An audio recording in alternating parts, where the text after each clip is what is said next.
নমস্কার বন্ধুরা, কেমন আছো সবাই? আশা করি তোমরা সকলে ভালো আছো, আমিও ভালো আছি। তো আজকের আমি এই যে দেখুন খুদ নিয়েছি, চাল থেকে খুদ বের করে নিয়েছি। এই খুদ আজকে চচ্চড়ি করব।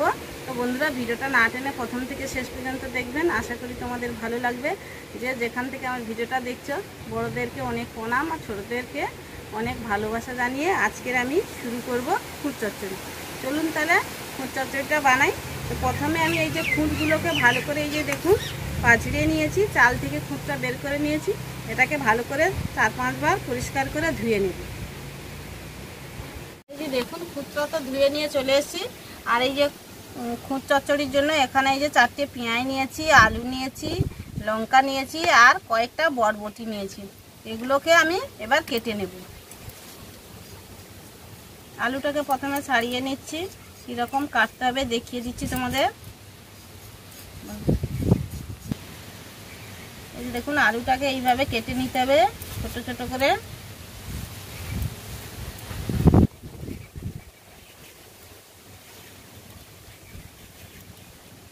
এই যে দেখুন ডুমো ডুমো করে ছোট ছোট করে কেটে নেব।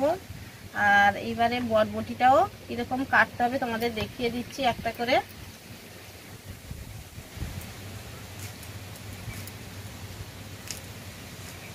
এই যে দেখুন এইভাবে ছোট ছোট করে কেটে দিতে হবে।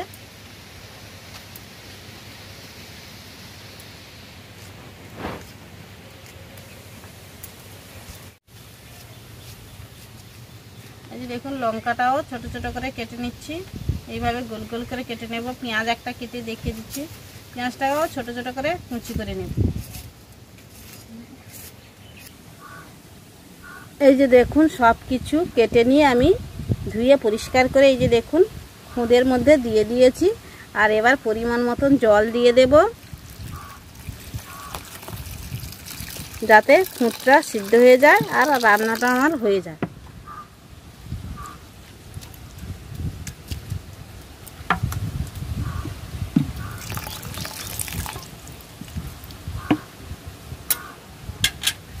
এই যে দেখুন আমি দিয়ে দিয়েছি। আর দিয়ে দেবো অল্প কিছুটা হলুদ গুঁড়ো, যে হলুদ গুঁড়ো।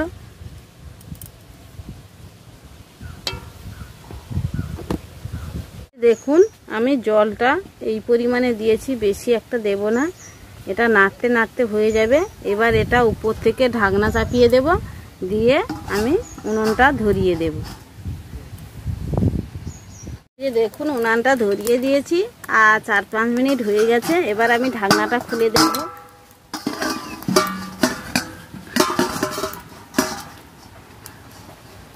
এই যে দেখুন ঢাকনাটা খুলে দিয়েছি, দেখুন অনেকটা সিদ্ধ হয়ে গেছে। এবার এটাকে এইভাবে নাড়তে থাকবো।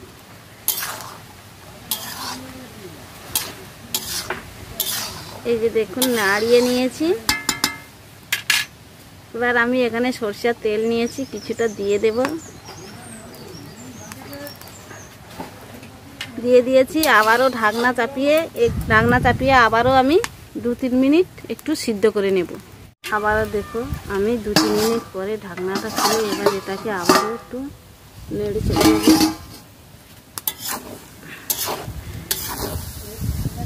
দেখুন উনুনের আঁচটা কমিয়ে এটাকে এইভাবে নাড়তে নাড়তে রান্না করতে।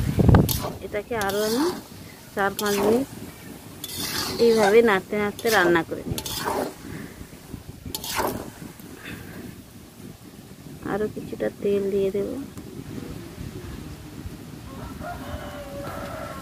দিয়ে এটাকে আরও 4-5 মিনিট এইভাবে নাড়তে নাড়তে রান্না করব।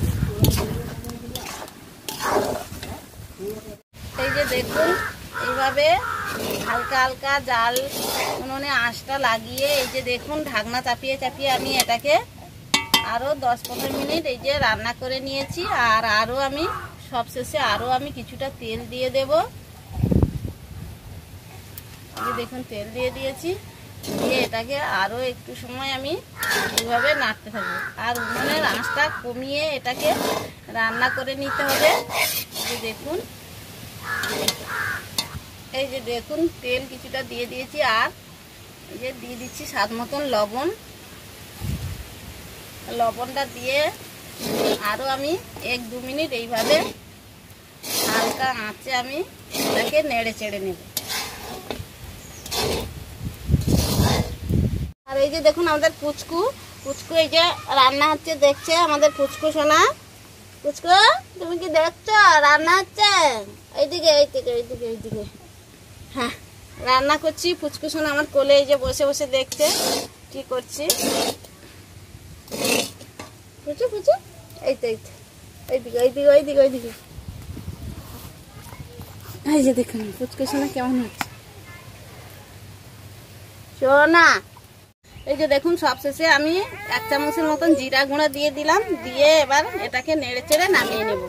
একদম সম্পূর্ণ রেডি হয়ে গেছে, এবার এটাকে নামিয়ে নেব। আর এমনই জল দিতে হবে যেন এটা সিদ্ধ হয়ে যায়, বেশি না সিদ্ধ হয় আর কাঁচা নাও থাকে। এইভাবে এই যে দেখুন এটাকে নেড়ে চেড়ে এবার এটাকে আমি নামিয়ে নেব। হয়ে গেছে, এই যে দেখুন নামিয়ে নিয়েছি। আর দেখতে দেখুন কতটা সুন্দর হয়েছে। তো যদি এইভাবে না বানিয়ে খেয়ে থাকো অন্তত একবার হলে ট্রাই করতে পারেন। আর এইভাবে বানিয়ে খেলে কিন্তু খুব মজার হয়। আর আমার চ্যানেলে যদি নতুন হয়ে থাকো চ্যানেলটিকে সাবস্ক্রাইব করে সঙ্গে থাকার অনুরোধ রইল। এখানেই ভিডিওটাই শেষ করছি, দেখা হবে অন্য একটি রেসিপির সঙ্গে। ভিডিওটা প্রথম থেকে শেষ পর্যন্ত দেখার জন্য অনেক অনেক ধন্যবাদ।